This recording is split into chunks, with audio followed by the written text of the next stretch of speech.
So picture this. It's New Year's Eve. In a place like Times Square or London, you've got fireworks, champagne, huge crowds counting down. You know the scene. Now imagine Tokyo at that exact same moment. The city is quiet, like almost silent. The trains have stopped running. And then you hear this deep, resonant bell begin to toll. This isn't a party. It's something else entirely. I mean, the contrast really couldn't be more extreme, could it? On one side, you have this massive explosion of energy, all focused on that one single moment at midnight. And on the other, you have this deliberate collective pause that lasts for 3 whole days. It's a transition that's marked not by noise, but by a really profound stillness. And that brings us to the big question here. What on earth is the point of a societal reset that radical? And maybe more importantly, what can our own always-on culture learn from this ancient tradition of stopping before we even think about starting again? Okay, so to really get this, you first have to appreciate the scale of this pause. In Japan, for New Year's, the country doesn't just slow down, it comes to a complete halt. And this isn't some kind of bug in the system, it's a feature. It's like essential maintenance for an entire society. Right, so as midnight approaches, Buddhist temple bells all across the country start to ring. And they ring exactly 108 times. Why 108? Well, each toll represents one of the 108 earthly desires, or attachments that are believed to cause all our human suffering. So the bells aren't counting down to a party.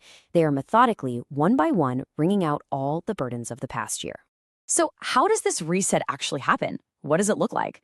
Well, it's not just one single event. It's actually a series of really meaningful rituals, all designed to properly close one chapter before another one can even begin.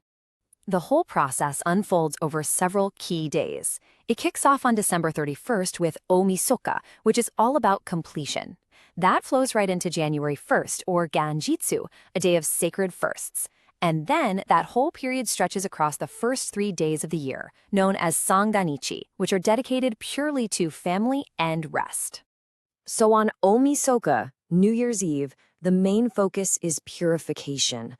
Homes go through what's called osoji, which is this deep ritual cleaning. The idea is you don't carry last year's dust into the new year. Then families eat these long toshikoshi soba noodles, and they symbolize cutting away the difficulties of the past year. It's all about creating a clean slate, both literally and metaphorically. Then comes Ganjitsu, New Year's Day, and it's a day of incredible stillness. Families wake up together to watch the very first sunrise. They eat special foods called osechirori, which are really interesting because they're prepared days in advance. And why is that? Because tradition says that for the first 3 days of the year, nothing should have to work, not even the kitchen. So we've seen the what, but the why, that's where the most powerful lessons are hiding. Behind all these rituals, there are these 4 really profound philosophies that are a world away from our modern way of life. First up is the power of a complete stop. I mean, sure, we have weekends and holidays, but are we ever really switched off? We're still checking emails, stores are open, the whole machine never truly powers down. The Japanese New Year shows the incredible power of a collective pause. You literally can't fall behind if everyone has stopped right there with you. Second is the ritual of closure.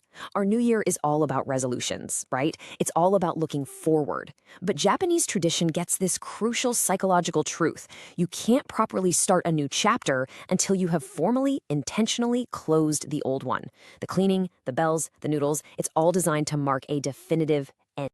The third big idea is that some time should be sacred, not just productive.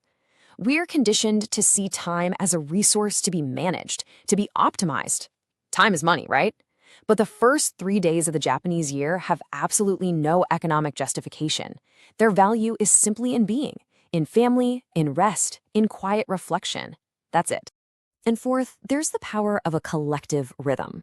We spend so much of our lives trying to optimize our own individual schedules that we've kind of lost the feeling of a society breathing together. When an entire nation pauses in unison, it removes that individual pressure, that anxiety of falling behind. Rest isn't a weakness, it's what everyone is doing. So this all sounds amazing, but how can we actually integrate this wisdom into our own lives? I mean, you don't have to adopt these exact customs to get the benefit from the principles behind them. So here are 4 ways you can create your own reset. First, create moments of complete cessation, not just slowing down, like truly unplugging. Second, you can invent your own personal rituals to mark endings and beginnings in your life. Third, identify and fiercely protect some sacred, non-productive time. And fourth, try to create a collective rhythm with your family or your team, a shared, synchronized pause.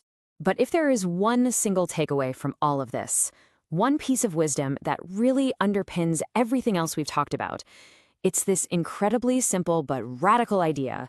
Beginnings require endings. We are so focused on starting new things, new diets, new jobs, new habits, that we completely forget that renewal is impossible without closure. I mean, think about it. The shift from December 31st to January 1st is just a number changing on a calendar. It's totally arbitrary. The real transition, the one that matters, is something we have to actively create ourselves through intention and ritual. We have to consciously put down what's old before we can ever truly pick up what's new. And this is all captured perfectly in one final, powerful idea. You see, the standard Japanese New Year greeting isn't Happy New Year. It translates to congratulations on the opening of the new year.